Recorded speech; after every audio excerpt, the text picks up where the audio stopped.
Hinduphobia. It started not based on caste. Indian gurus did not do what the Buddhists did. They were making fun of Ram, of Krishna. Is that it justifies the invasion by the Muslims. Caste is the way to go to really hit Hinduism because caste resonates with race. Pakistan saying that Kashmir is like Palestine. And what was the Ministry of External Affairs doing? They were sleeping. So until then, India was in the good books. What is killing Punjab Sikhs? The Muslims really made friends with the blacks. The only Indians are stupid. Selling out one's culture, selling out one's civilization is too big a price to pay. Jews have been woken up. The Jews behind the scenes have pulled some strings, some powerful strings. Trudeau is in power thanks to the Khalistani support. Indians did not take advantage of it. Pakistanis did. It's a matter of time before Rishi Sunak is kicked out. This thing will happen to the Hindus, not just by the end of this decade, but much sooner. Now, caste quotas may come in international loans. The reason Indians were kicked out is they did not have.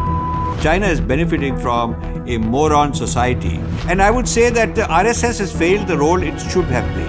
It will be the end of America. Not even waiting to go to heaven and get 72 virgins. He's got all these girls in his yacht.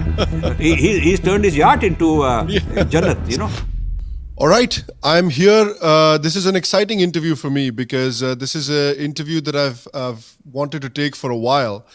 And I'm talking to a person whose work, for anybody working in our niche, particularly in people in my generation or even younger potentially, his work has been very influential. One of the things that when I talk to people in my niche, Rajivji, a lot of people will point to being different as a book that really impacted them in their formative years. And I read another book of Rajivji recently called Snakes in the Ganga, which again had a very similar impact on me, and I'm sure a lot of other people as well. So we'll dive into all of that. We'll talk a little bit about Rajivji as well and some of the issues that Rajivji really has been at the forefront of. But before we do any of that, please help me welcome to the show for the very first time, Rajiv Malhotraji. Rajivji, welcome.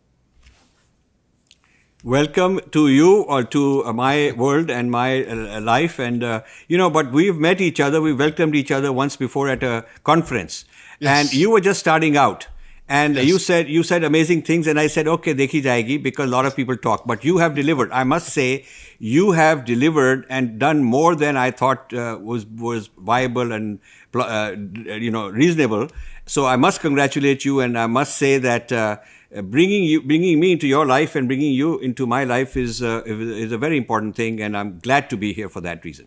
No, thank you. Those are very kind words, and I really do appreciate it. And I wanted to talk to you because we were talking offline about this, that for some of the issues, particularly in academia, cultural issues that seep into India, the US has become sort of a bellwether for it, particularly American universities. Some of the things that we see in American universities maybe 5 or 6 years ago end up percolating down to Indian universities, Indian academia, even Indian culture and politics 5 or 6 years later. So you've been in the US for a while, and you've been noticing and talking about and fighting many of these things sort of at the forefront for quite a few decades at this point. And so that's why I want to start with you, because one of the real hot button issues when it comes to the Indian diaspora, particularly the Hindu community in the United States, has now become caste. It's a real hot button issue. Academia is chock full of discussions about it. It's even percolated into, politics, where there are lawmakers considering making, laws specifically singling out caste. But before we dive into all of that, I do want to learn the story about, and I'm sure our audience also does, learn the story about how caste became such a pervasive issue in US academia when discussing India. Was that always the case? Was that always the case that India was viewed through the caste lens? No, that's a fantastic and a very perceptive question. I've lived in the United States since 1971, which means 53 years. And when I came, it was not about caste. India was the land of yoga and meditation and gurus, and it was considered like, this is the mother from where we can learn all kind of good things. It was a positive image, and a lot of Americans who are liberal, who are today on the leftists, at that time, they were hippies. They were going to India, to Rishikesh and, all of this stuff, and they were getting meditation from Maharishi Mahesh Yogi and all kind of gurus came, one after the other. Then later on, a decade later, Osho comes. Then a little bit later, Prabhupada comes. So that was India. India was the land of gurus and yoga and meditation, and America was in crisis. America had all kind of crises, the Vietnam War, the Watergate scandal, a crisis like today. Similar to today, there was a crisis of, hey, we are going nowhere, and India was the land of solutions. Very interesting. Now at that point in time, Indian gurus did not do what the Buddhists did. They converted a lot of people, a lot of white people into Buddhism. Officially, the Dalai Lama did. But Hindu gurus gave it away without really making them Hindus. Hindu gurus said you can be a Christian or a Jew or anybody, and you can do meditation and you can do breathing and whatnot, and you don't need to convert. So the identity of Hindu did not get importance like the identity of Buddhists did in the United States. This is a very big price we paid, because at that time the whites wanted to convert and the Hindu gurus were not that good at it or didn't know how to do that. Wow. So this business of New Age started. The New Age movement started, and in India and its Hinduism was very popular. Especially, feminists looked at Hindu goddess for inspiration, because in the Abrahamic religions there is no goddess, there is no female prophets, there is it's all masculine, and so they looked at the Hinduism as a source of inspiration for women who wanted to be spiritual. So it was a very positive era, and then what happened is, a lot of the Indian knowledge, the Hindu knowledge, was being plagiarized, was being digested into Christianity. So they were creating Christian yoga, they were creating, meditation, turning it into Christian meditation. So after loving India, they started digesting and incorporating all of that into Western framework, Christian framework, Jewish framework. And this is when I came and started pushing back, saying that, you should acknowledge that this came from India. Why don't you acknowledge? So their response was that, India is primitive, and so the attack on Hinduism started with what I called Hinduphobia. It started not based on caste, but they were making fun of deities. They were making fun of Ram, of Krishna. They were making fun of Durga. They were making fun of, Shiva. So all these, this Ganesh is a limp phallus, and Sri Ramakrishna was a pedophile. He abused Vivekananda. All these kind of things they started doing, and that is when I started calling it Hinduphobia. So at that time, it was not about caste. Those who want to belittle Hinduism would do it on the grounds that it's primitive. They got all these weird idols and gods and goddesses, and these gurus are abusive, whatnot. So it turned into that. That was the first phase. Now, what happened is we Rajesh ji, sorry to cut across you. Sure. Was it happening from these kinds of attacks at that point? Were they happening from academia, yes, or were yes, they happening yes. from sort of the Christian right?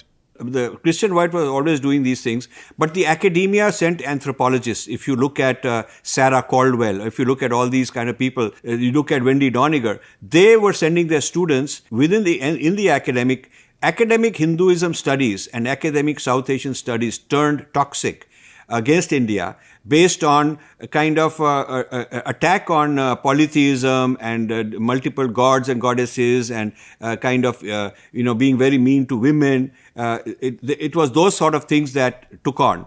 Before the Indian left joined in and brought caste. This is a very interesting thing. Indian left joined the American Academy and brought in caste. The Indians brought in caste.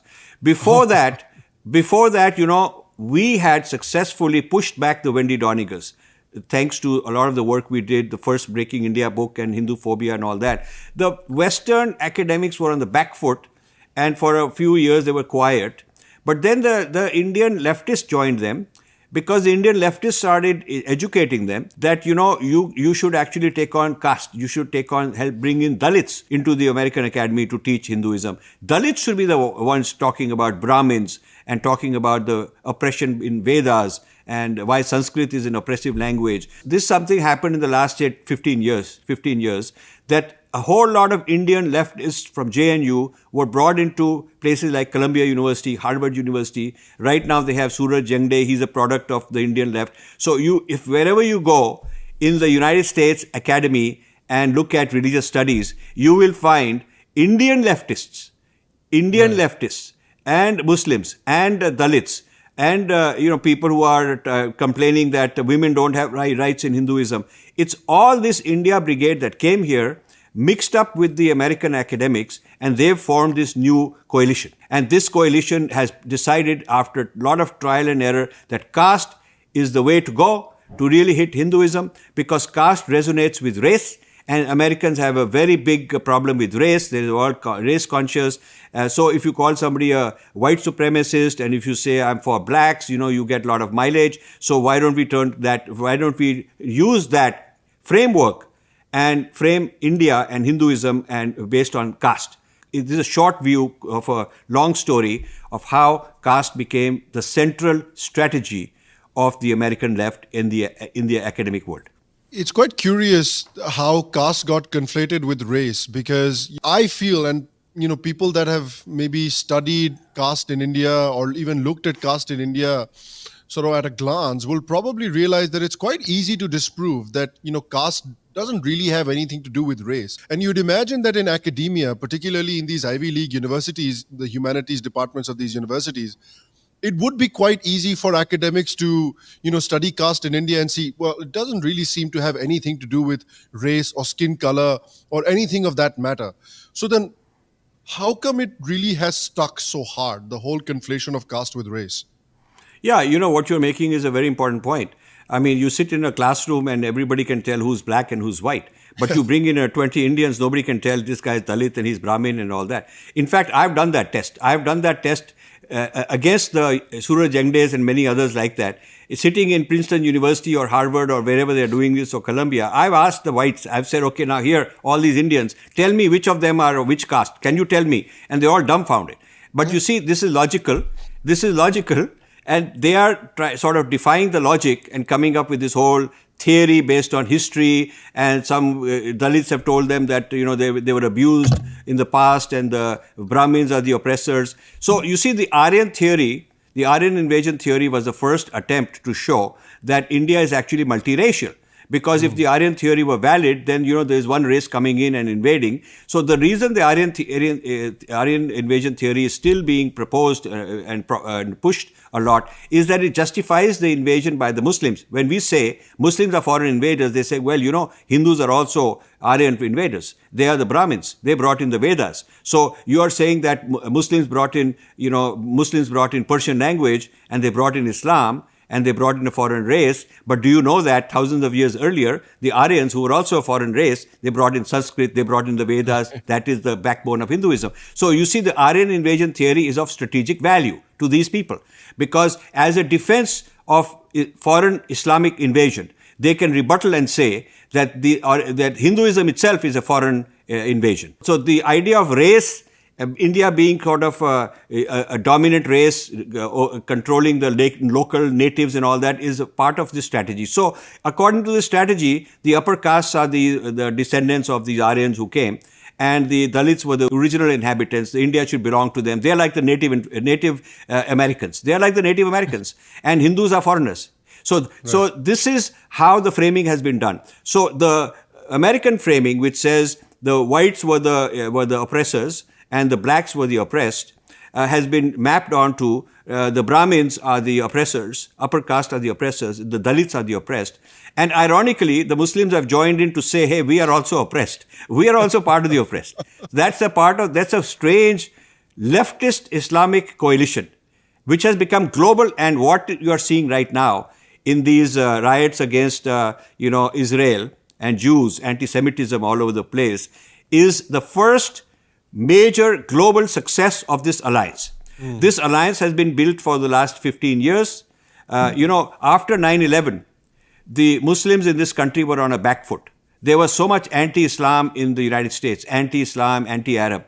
So that is when Saudis, Qataris, Iranians, they got into the funding game. $5 or $6 billion have been poured into places like Harvard by the Arabs, by the Islamics. Places like Harvard and a few other places, Cornell, Stanford and so on. And they have appropriated the left very meticulously and said, okay, we love Marxism. We love Marxism, which talks about the haves and the have-nots, the bourgeoisie and the proletariats, and we are the proletariats. And this used Palestine as an example to convince the left that the Jews are the dominant culture, they are the oppressors, and the Muslims are the oppressed. And once the left got into bed with the Muslims over Palestine, then they globalized it. Then they said, okay, even Kashmir is like that. Even Kashmir is where we are the... So you see, first they create a framework, then they expand the framework to apply it on us. So they created this race framework and applied it to, and this Aryan invasion theory framework, and applied it to caste. Then they created this framework of, Muslims are our brothers in this fight against all the, people who are the oppressors. And they used Palestine as the case study to do that. And then they expanded it to Kashmir, and Pakistan played this game brilliantly. Pakistan saying that Kashmir is like Palestine, because they know that works well with the left. So these are subtle things that our diplomats don't understand, our gurus don't understand, the people who are speaking as Hindu ambassadors and so on do not generally understand the details of all this. And that's what we've been doing for like 30, 40 years now. It is interesting how quickly this, the conflation of caste and race, how quickly it's gained sort of mainstream viability in America. Because, you have that book that I want to talk about by Isabel Wilkerson. It's called Caste, and I can't remember the subheading of that book, but it's called Caste. And, it essentially blames all racism on some sort of a caste system that originates from Hinduism and India, and it was promoted very heavily by Oprah, who's a very influential figure in America.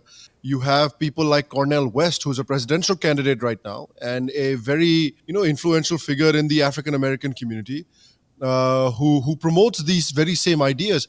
How has it found such mainstream purchase in America? So it's very interesting that Martin Luther King was in love with India. He was a follower of Gandhi. He went to India.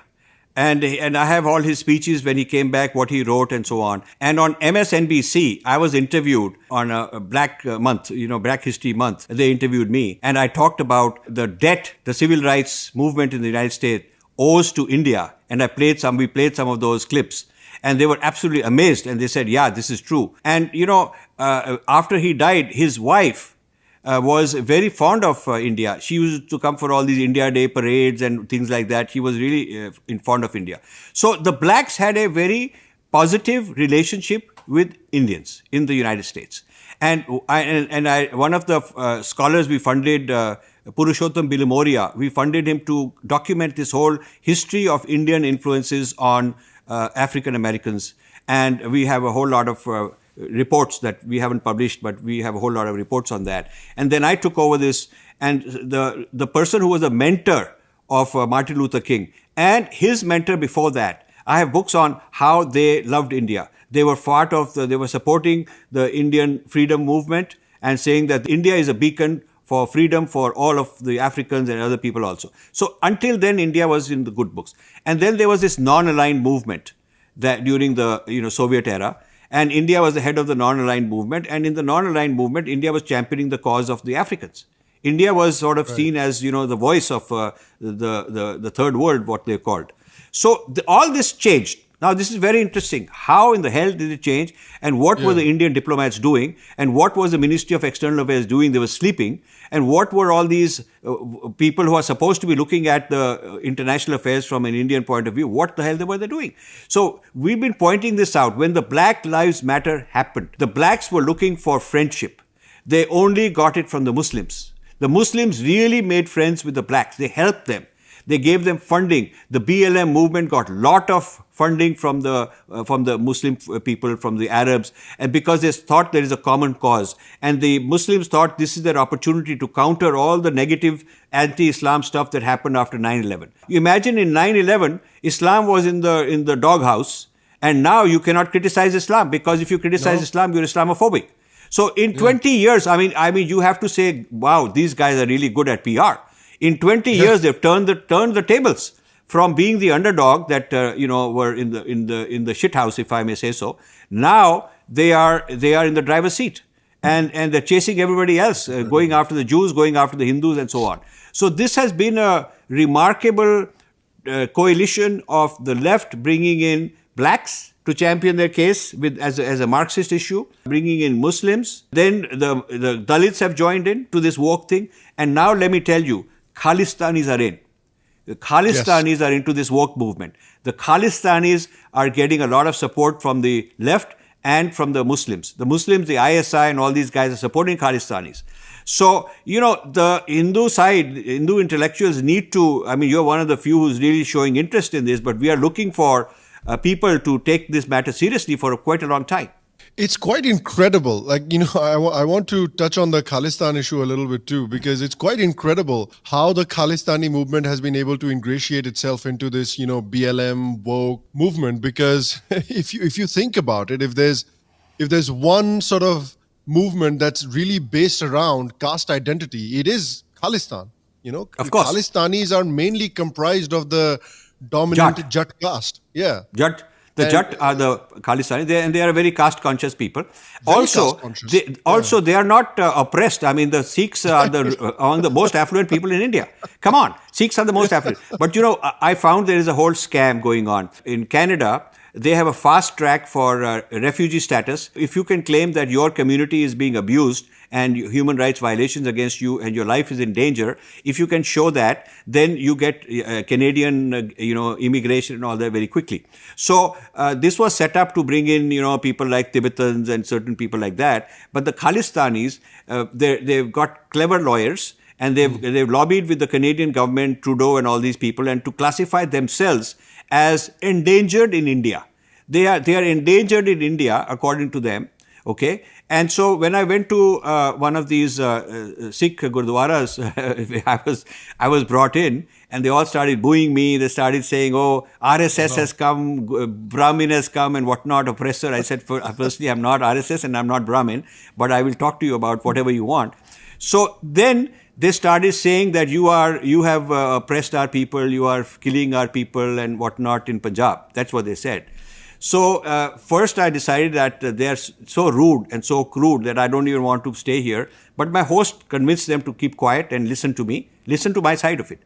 So then when I got the floor, I said, "Do you know what is the number one problem in Punjab? What is killing Punjab Sikhs in the villages? What?" And they were all quiet. I said, "It's drugs. And drugs are not supplied by Brahmins, and it's not RSS supplying you drugs. You know where drugs come from. They come from across the Pakistan border. And did you guys ever complain about that?"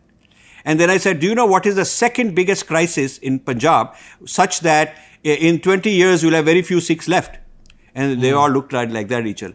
I said, "Church evangelism is more aggressive in Punjab than anywhere else. There are more Sikhs being converted to Christianity than in any other part of India. And this is not something RSS is doing. This is not something Brahmins are doing. So between the crisis that you're facing with drugs and the crisis you're facing with conversion, your next generation is finished." And the World Council of Churches has announced very officially that by 2030, they want more churches than gurdwaras in Punjab. And they want that the total number of people attending church every week should be more than the total number of people attending gurdwaras. So guess what? That is how you're being finished off, and you're a bunch of stupid people actually fighting against the Hindus when you don't know that Hindus would be the ones protecting you. So you see, they were stunned because nobody knew all this. But then, what happens is many of these Khalistani, these rabbit type people, they're not very well educated. They are these Gunda type people. They're not, you have the very sophisticated Sikhs, and I have a lot of friends like that. Unfortunately, the Sikhs are talking from both sides. They are very Hindu friendly. Like we recently had Diwali, some of them showed up and they were very nice guys.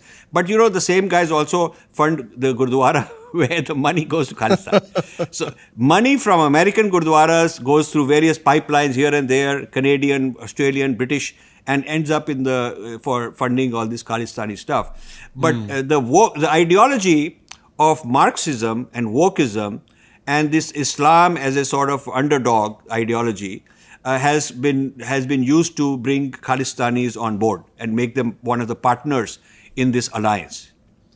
But isn't that not a big indictment of the level of academia in these universities, that there is not a more close examination of the Khalistani movement? Because if they have sympathies for the Khalistani movement, then I think it behooves them to study the Khalistani movement or who the Khalistanis are a little bit more closely. And I feel like even just a cursory examination of the Khalistani movement will reveal that this is a very caste-based, a very casteist movement.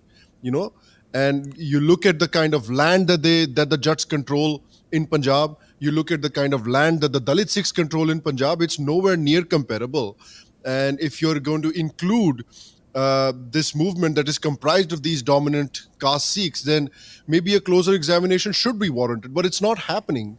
Why is that? So your question is exactly where I was at 30 years ago when I thought the academy is honest and academy asks honest questions, which is what you are saying.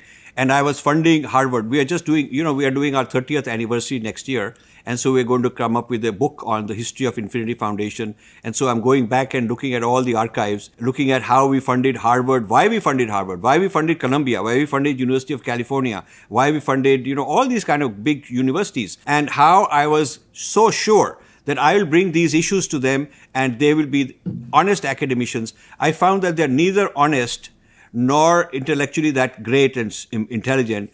People like you and I, if we really put our mind to it and study something, we can produce better scholarship. With rigor and all that, we can produce better scholarship and more honest. So that's when I decided to hell with them after giving millions of dollars to them. But it took me 10 years and several $1 million of funding and getting very intimate with the American Academy, becoming an insider. I was considered a very important person. I was a member of many of their committees, and I was organizing conferences and funding PhDs and lecture series and all that, textbooks and whatnot.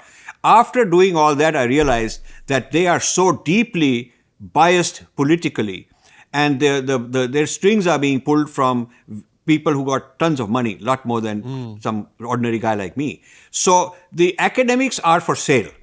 This is true for the social sciences and humanities. If Indian billionaires want to fund the US Academy, they should fund some engineering and some computer science, some AI, those kind of things, which tend to be less ideological, and maybe we can get more value out of it. The Chinese are doing that. They're funding STEM in order to get technology, American technology, in order to steal American technology. They're not funding humanities. There's no Chinese funding on China studies, on Tibet, on Uyghurs, on Taiwan. They don't want that. They don't want anybody to talk about it. They think they are the only ones who should talk about it. And the last thing they will do is to give money to people who want to discuss such things. Only Indians are stupid in that our billionaires are going around funding. I mean, the Mahindras and the Lakshmi Mittals and the Tatas and the Reliance Ambanis and all, they are the ones who are going around funding the very anti-India, anti-Hindu forces in places like Harvard. So it is quite, so you see, when you look at what's wrong with the academy, you also have to say what's wrong with our own billionaires who go there and fund all this. And why aren't the Indian professors who are fully tenured, their jobs are protected, why aren't in these universities, why aren't they able to raise the voice the way Muslims do? When it's an issue of Islam, when it's an issue of African Americans, and when it's an issue of Judaism, right now Jewish scholars are standing up and raising hell. They are raising hell in these universities. And Jewish funding, Jewish billionaires have gone public and said, I'm not going to fund Harvard, I'm not going to fund UPenn, I'm not going to fund Cornell. Why haven't the Indian billionaires stood up and said, until this caste nonsense stops from the Ivy Leagues, we are not going to fund them one more penny, and we're not going to give them our family name to put on a center called Mahindra Center or Mittal Center or something, which is an insult to our country. So you have to also take the blame of what's going on and go further and look at the role of our own people who are sponsoring all this. It seems to me, I was reading your book, and you talked about, a few years ago, you did do some reach out to some of these billionaires. I think there was an example of an industrialist. I can't remember their name. No, I had Ambani. No, I had a couple of meetings with Mahindra. I met him. I have met Piramal. I have met him personally in the Piramal Towers upstairs. Very nice guys, extremely decent gentlemen, very sweet. And I'm shocked that while they are Desh Bhakt in India, and the Indians idolize them, and we give them all these awards and they're very famous, yet when they go overseas, they want to be in the liberal white, leftist white camp and be seen as one of the honorary whites. They want to join this board and have Bill Gates sitting there and Warren Buffett, and they want to talk like we're one of you. So they want to buy their way into international elitism. And of course, it also helps get their family member into admission into these Ivy Leagues. Right. And, and it probably it's good for business because in the sense they cut joint ventures and technology deals here and there because they're hobnobbing with big industrialists. But I think selling out one's culture, selling out one's civilization is too big a price to pay, no matter how much selfish gain they're getting.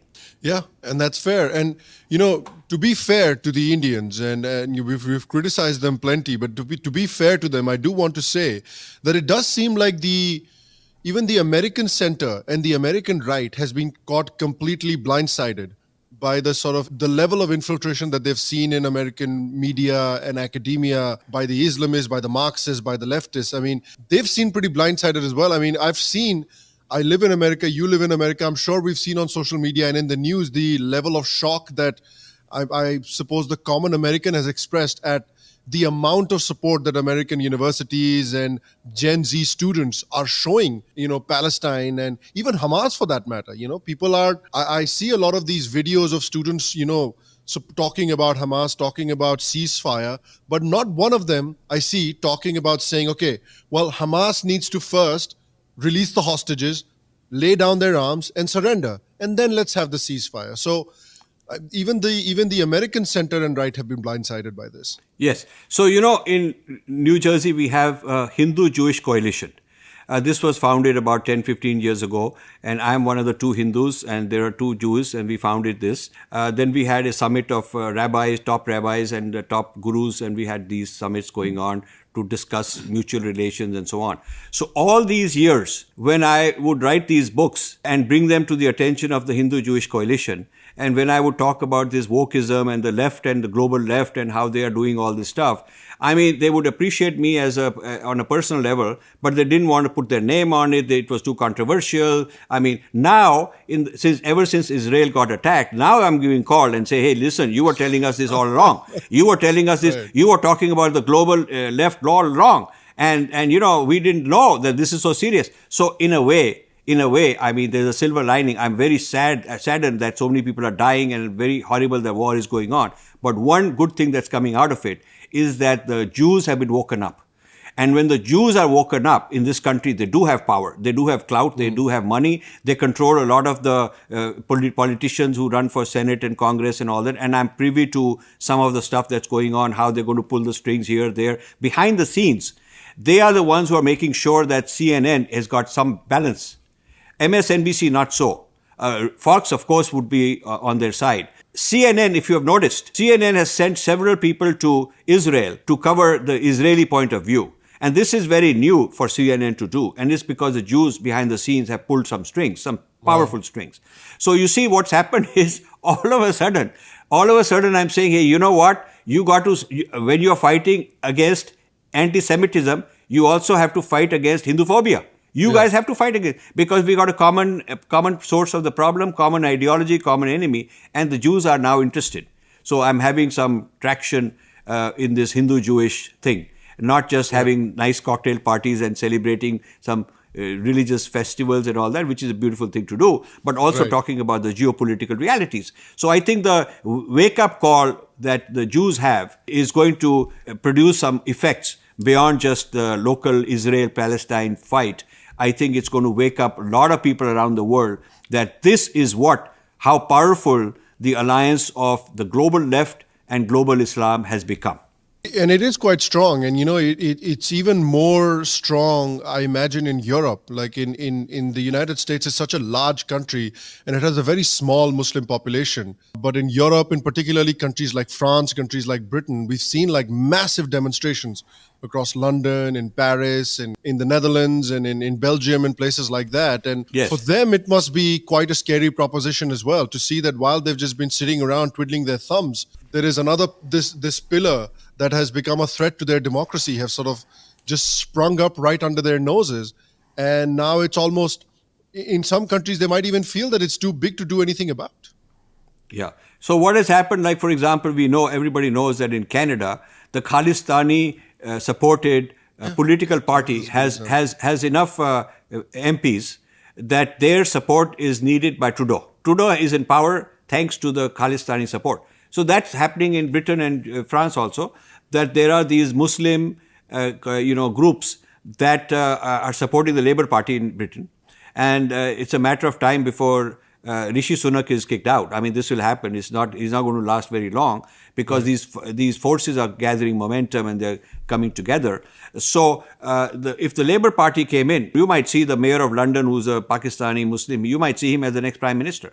Already, the top guy in the parliament in Scotland is one of those guys. I was there, and they told me we cannot even speak openly. The Hindu said, even in a gathering which is meant to be multicultural, multi-religious, pluralism, even in a government body which is meant to create religious harmony, the Hindu representative herself told me that if she says something that says Hindu phobia should be put on par with Islamophobia, something like that, and she's going to be reprimanded.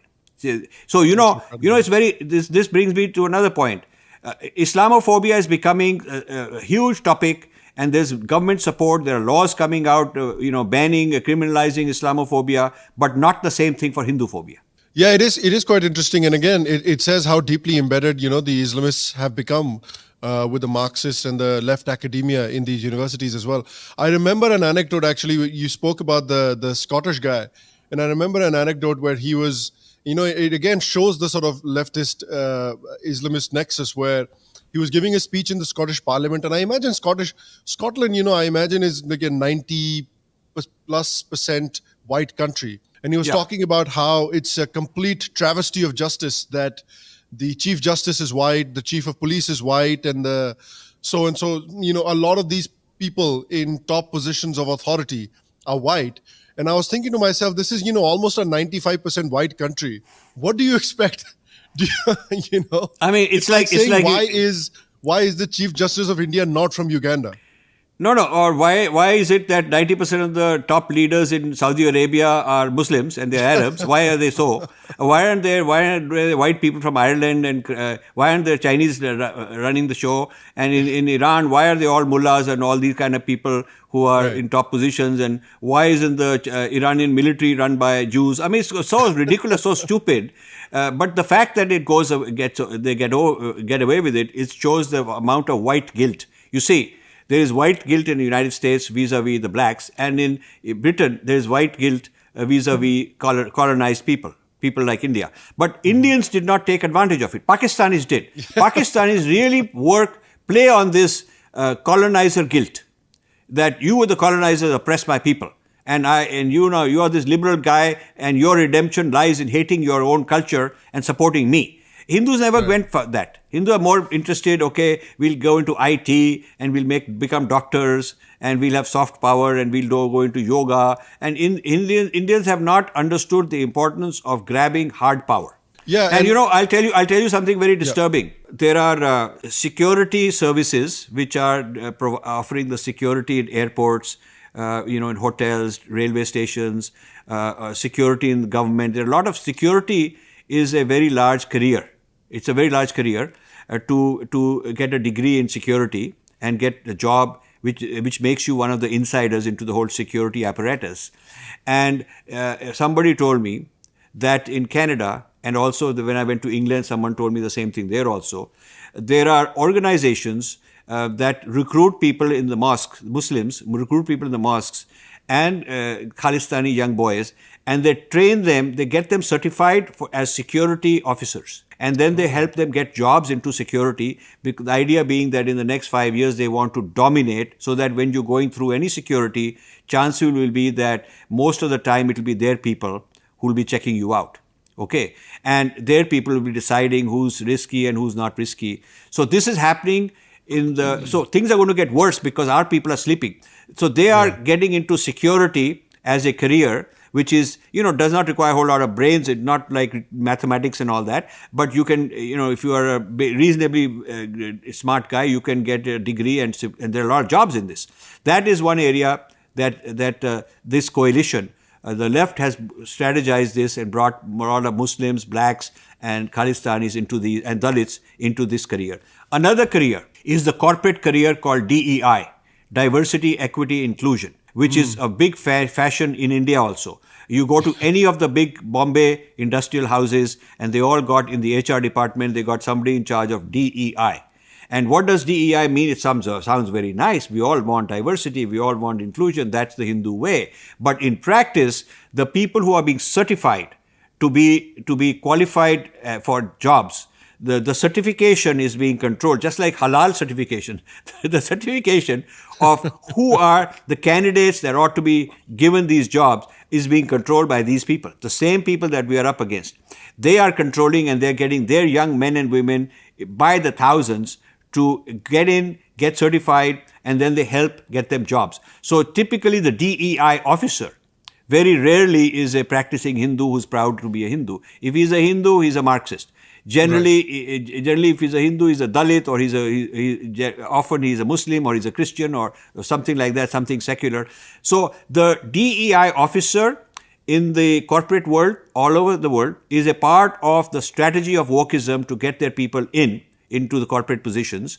And the security apparatus in all these different countries is another place to get their people in. So what you are going to see within the next 3 to 5 years is this whole issue, all this ability to arouse a million people into violence, into protest, into demonstrations all over. You're going to see this get even worse, much worse. It's not going to remain in campuses.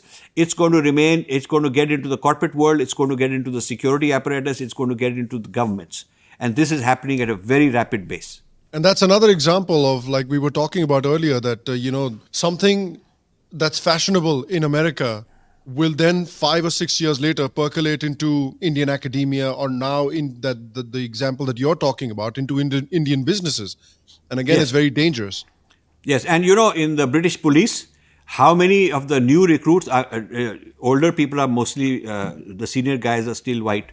But how many Muslims are getting in? It's just absolutely amazing.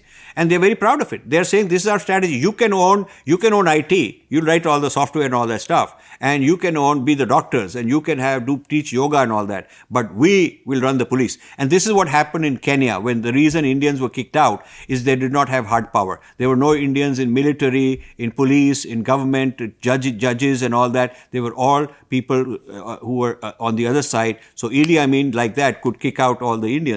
So the same situation is facing Hindus. What is now happening against Jews?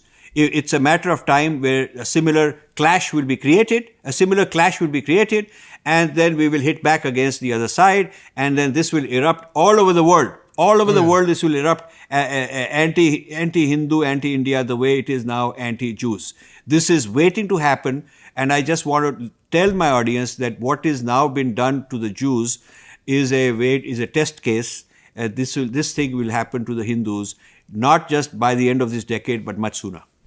Yeah, I mean, and we've seen a small example of that already. You're talking about power. If you look at what's happened in California and Washington over the last couple of years, I mean, that's a very good example of how this wokeism is directly impacting the lives of Indian Americans, and particularly Hindu Americans now. I mean, one of the more prominent cases was the Cisco case that was filed against 2 Indian Americans on the basis that they were, discriminating on the basis of caste, and the Californian government got involved and filed a case against these people. Luckily, these people were exonerated, and they found no evidence of wrongdoing.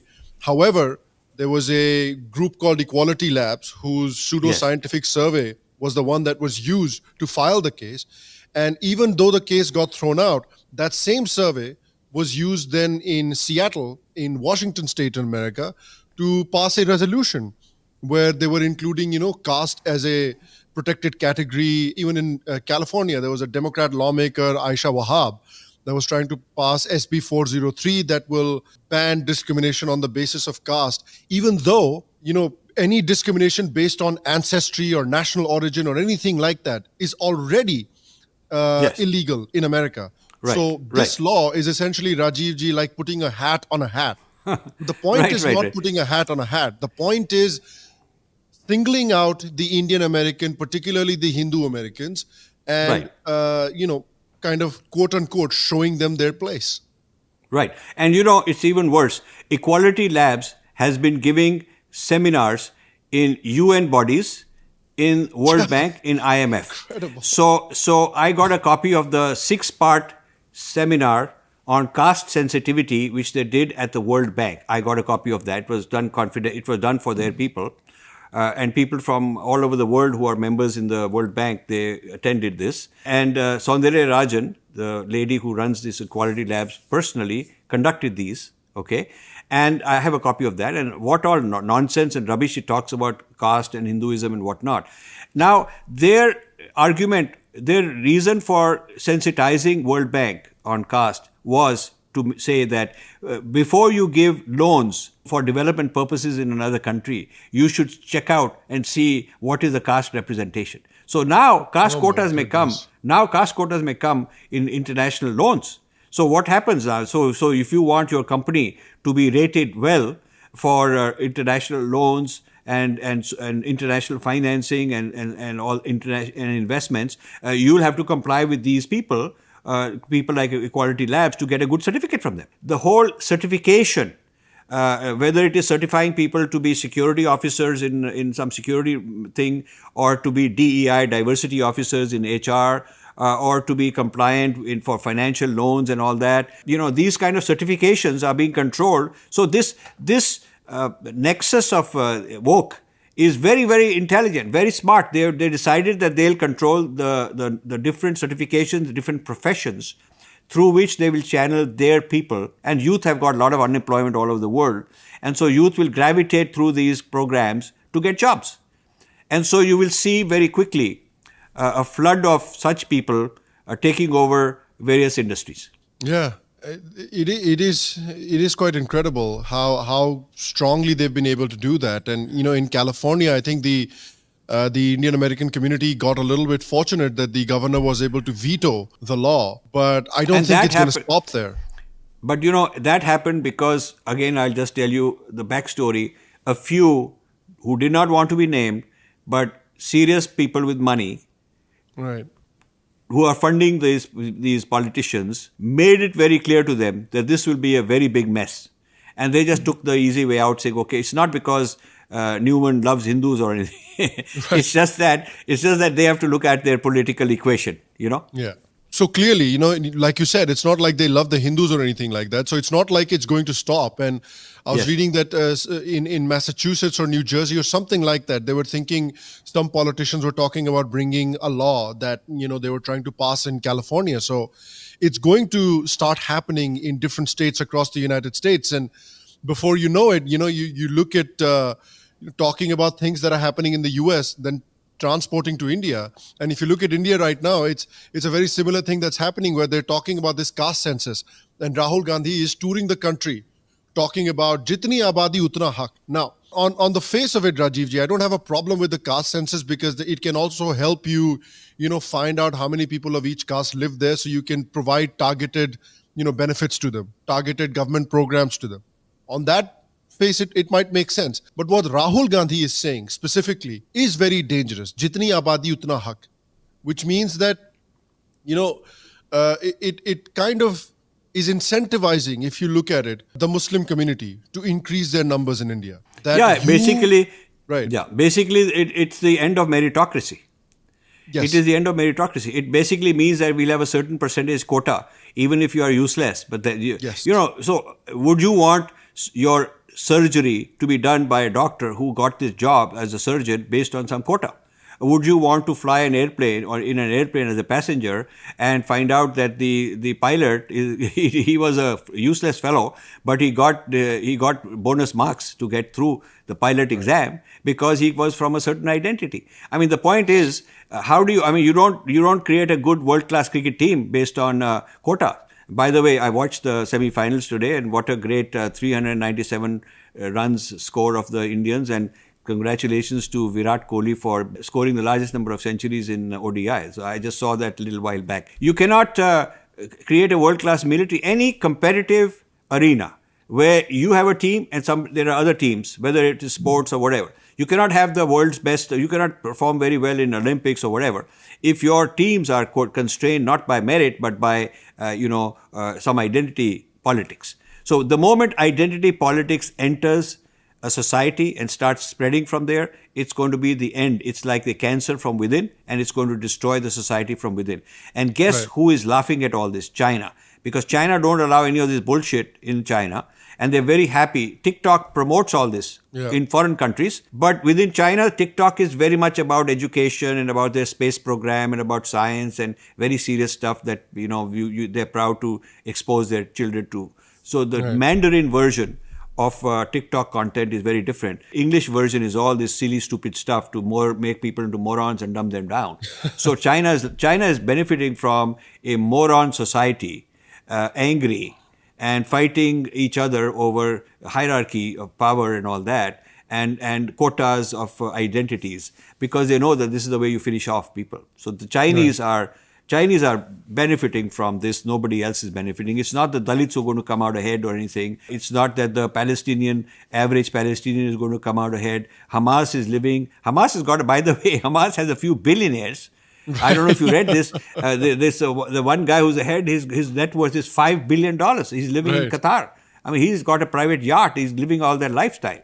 You see, so, I mean, not even waiting to go to heaven and get 72 virgins, he's got all these girls in his yacht. He's turned his yacht into Jannat, Heaven on earth. He's a heaven on earth. So I think there's so much hypocrisy in all this, that it is good shows like you are there to call out this hypocrisy with courage, with audacity, and I say kudos to you. No, thank you, sir. And just finally, I want to do another quick round with you, but wrapping up this segment, if I were to ask you to provide a bullet point of recommendations to A, the average Indian, and B, the Indian government, what would those be? See, the average Indian should stop deifying the billionaires blindly. They should put some conditions. They should say that we are the consumers who are making you billions of dollars rich, and then you are using this money in various ways. So we have a say as consumers. We have choices. I can buy your car or somebody else's car. I can buy something from this fellow or that fellow. We need to have our NGOs become more active in making people conscious consumers of these billionaires. I think that would work. We should also have there is a service we are going to start in Infinity Foundation. I don't want to announce it or discuss it yet, but we will start something to inform the public about all these things in a more systematic way, in a more rigorous way. As far as government is concerned, the government cannot tell Mahindra how to spend his money. It's his money. He can do whatever he wants. But government can certainly say, let's talk about it. What is your goal? What are you trying to get? Can you please come and read this book, Snakes in the Ganga, and respond to all the allegations being made about you? Can you just tell us what your thoughts are? Why are you doing all this?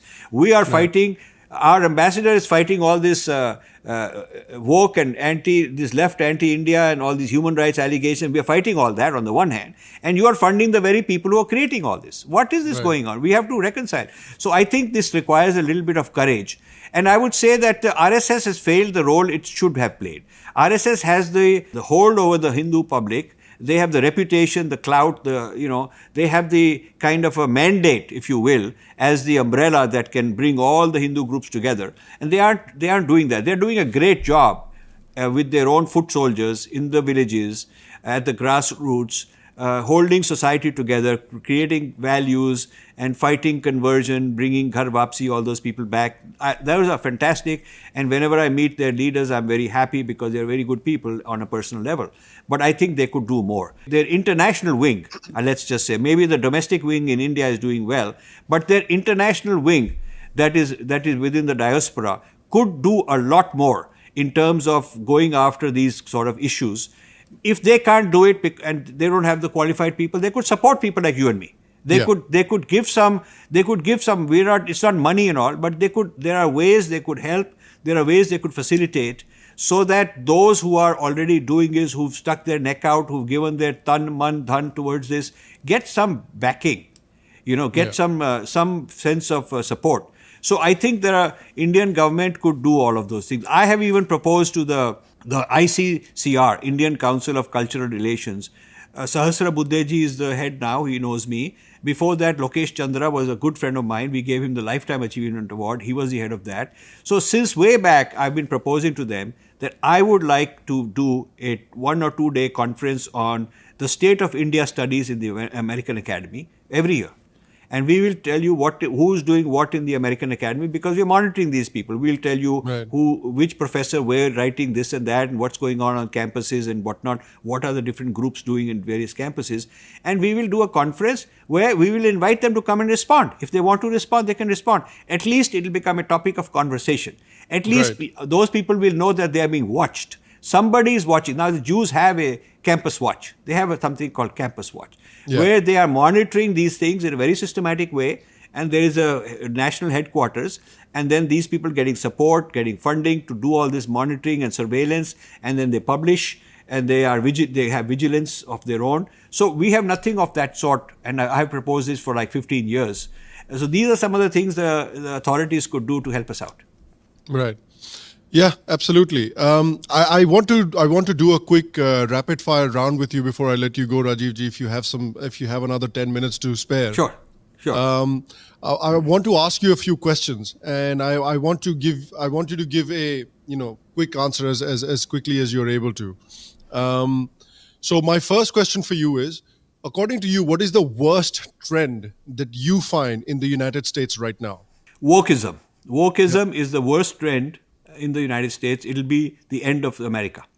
What is the silliest or dumbest political or cultural opinion or narrative in India at the moment? The narrative that appeasement continues, it has become a little less, but the narrative of appeasement, which is in every single party without exception, some worse than others, that I think is the silliest narrative. What is the biggest issue facing India today? Overpopulation and pandering to identities is the overarching. Because India is very proud that we have so many 100 million free houses, so many 100 million people get gas, so many 100 million people get free this, that. But the fact that you have to give them free shows there's a problem, that they're not able to pay for it themselves. What gives you the most amount of hope for India? I think the Indian youth have had it. The Indian youth are fed up. The Indian youth are beginning to speak up, people like you. And I feel that we are creating good future leaders, much better than my generation had. Well, that's good to hear. What is your favorite genre to read? Well, I read philosophy. That is my favorite genre. Philosophy and history. Philosophy, history, spirituality, all of these mixed up. That's my genre. Do you watch any movies or TV shows? Oh, yeah. I mean, my wife makes sure that once in a while, mornings are mine. Right. I get up. Evenings are hers. She's a late night person. So we watch some fun movies all the time. I just watched this series called Quotas. It's a 6-part series about Punjab. It's on Netflix. A very exciting show. Oh, wow. So that was going to be my other question. What is your current favorite movie or TV show? Well, that is one TV show. I also enjoy watching historical, like Ottomans. There's a 6-part Ottomans on one of these Prime or somewhere.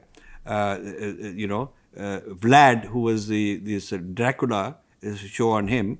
Historical, fictionalized, but this is accurate history. I do know the history, so I can verify it, and I like that. Because I've studied the West and China and Arabs, and I like to study all cultures, not just my own, and therefore I enjoy this. Do you have a guilty pleasure movie or TV show that you really enjoy, but you're slightly embarrassed about? No, I don't think I'm embarrassed. I mean, the thing is, I'm pretty madheet aadmi hu. I'm stubborn. That's a good attitude. And, I just let it all out, But that makes me very controversial, and a lot of people feel uncomfortable, but that's okay. Right.